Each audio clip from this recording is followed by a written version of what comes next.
Well, you were down in Tennessee where it was probably really nice last weekend watching some 7-on-7 involving Notre Dame's quarterback commit in the next class, CJ Carr. Give me your thoughts on what you saw CJ throwing that pigskin around. Yeah, it was a pretty effortless weekend. They played in 5 games total. It was a small tournament. I think there's only like 8 teams. Usually at these, there's like 25 or 30. So it was a small tournament and not too many games. And, he's switching off with the other quarterback on his team as they, just rotate. And not great competition, Darren. I mean, the other teams didn't really have many Division I players to my knowledge, but CJ just kind of made everything look easy. You could count on 2 hands the amount of incompletions he had in 5 games. I think it was something like 7 or 8. So slinging the ball around down the field, short to intermediate passing game, just kind of did everything and was pinpoint. It's always good to see in person, like, how the players, what they're like as people. Like what are they like with their teammates? Are they very strict and businesslike? Or just at these 7-on-7 events, they're really just to have fun, right? I mean, it's not real football. It's not big money on the line. It's 7-on-7 football. It's just some good off-season training. What are these guys like? And Carr was serious when he needed to be, especially when you get into bracket play and you're in the final, the championship game. Like, you could kind of see there was a lot less talking, at that point.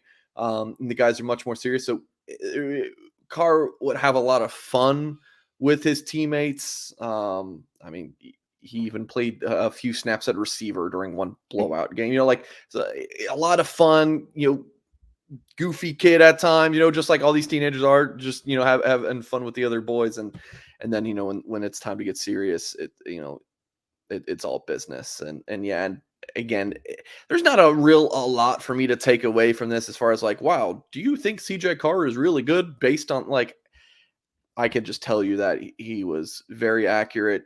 I mean, I love his mechanics, his decision making, his way he can manipulate defenses with his eyes. Like, he's very good with some of these things, Darren. I mean, I was talking to a source on the Notre Dame side of things this week about Carr, and he's going to come in ready to play. I don't know if he'll play as a true freshman or not, but he is more of a, I don't want to call him close to a finished product, but he's more ready-made to play earlier in his career than most quarterbacks, Darren.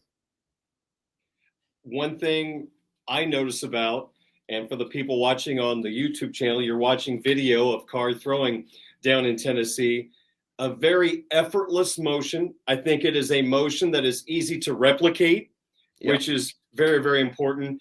And I just love the way, Mike, the ball comes out of his hand. There's not a whole lot of effort, even when he throws the ball 40, 50 yards down the field. It's not like he has to get his whole body into it.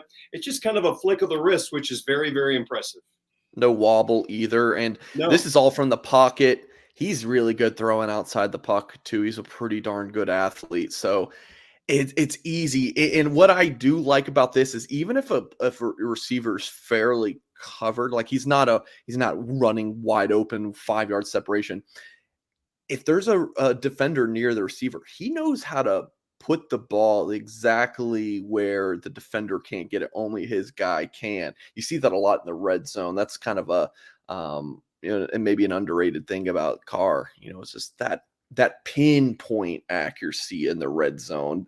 And this is 7-on-7. There's, again, no pass rush. He knows he can't get hit, all those kind of things. But still, you can see the arm talent, and I would put his arm talent with anyone in the country. And I would have to imagine, Mike, knowing his bloodlines and seeing what he has done at the high school level, he's already got a high football IQ coming to South Bend. Yeah, I mean, his dad played quarterback in Michigan. His grandfather's Lloyd Carr. I mean, the guy knows football. And that was a conversation I had with him, Darren, was I was like, CJ, I get the sense that you don't really care about recruiting. Like, you're a football guy. That's what CJ Carr is. He's a football guy. And this is one of my favorite quotes really ever, Darren. Because I asked CJ, I was like, look, this is my read on this. Tell me what you think. And you can find the full story, Blue and Gold. This Q&A was absolutely fantastic. Carr had some really good stuff to say. about, the Notre Dame staff, the status of his commitment, really everything.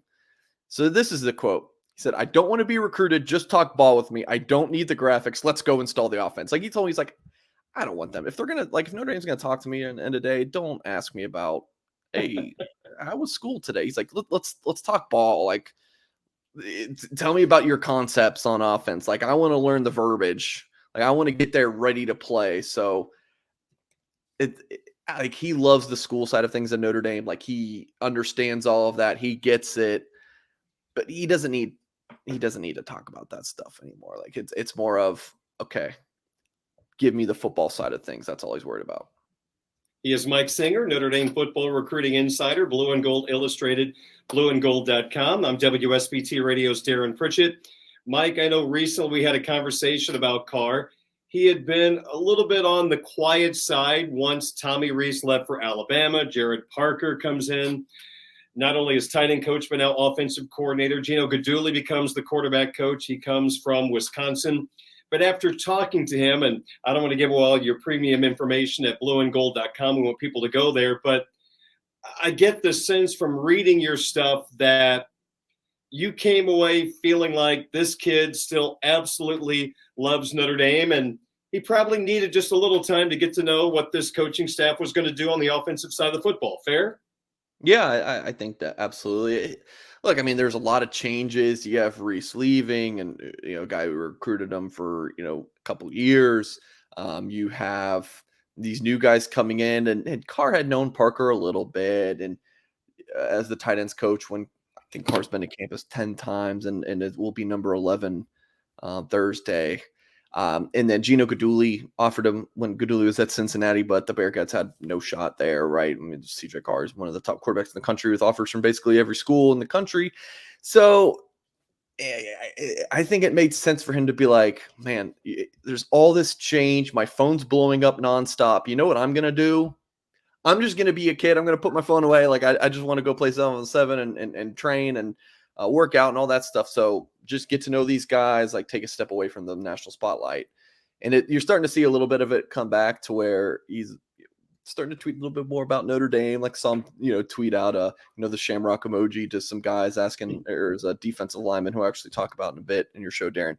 Like, hey, where's home? And CJ, throws the Shamrock emoji. So you're starting to come back a little bit more towards him being that public figure, leading Notre Dame's class publicly, as we've seen guys like Blake Fisher and Drake Bowen do in years past. So it's starting to come back around. Like he's definitely getting more comfortable with those guys.